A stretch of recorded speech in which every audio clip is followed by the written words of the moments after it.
এক সন্ধ্যায় দাদি তানজিনা চেয়ারে ১.৫ বছর বয়সী নাতনি তাহামণি তার কাছে হামাগুড়ি দিয়ে এসেছে। বাইরে ঘন হচ্ছে অন্ধকার। তাহামণি আঙুল দিয়ে আকাশ দেখিয়ে আধো আধো স্বরে আ কালো, আকাশ কালো কেন তা বোঝানোর চেষ্টা। তানজিনা নাটকীয় ছবে মাথা নেড়ে কালো, আকাশ ঘুম পাচ্ছে তাই না, সে এখন বিশ্রাম নেবে। তাহামণি ভ্রু কুঁচকে মুখ গোমরা করে, তার বিরক্তি প্রকাশ পায়।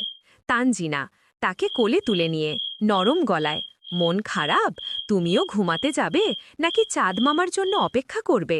না সূচক মাথা নাড়িয়ে দৃঢ়ভাবে না।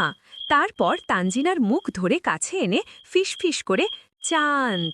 তানজিনা আবেগে হেসে উঠে, হ্যাঁ চাঁদ, চাঁদও তো আসবে আমাদের গল্প শোনাতে, কিন্তু তার আগে চুপ করে থাকতে হয়, জানো তো, সব সুন্দর কথা শোনা যায় শুধু যখন আমরা চুপ থাকি।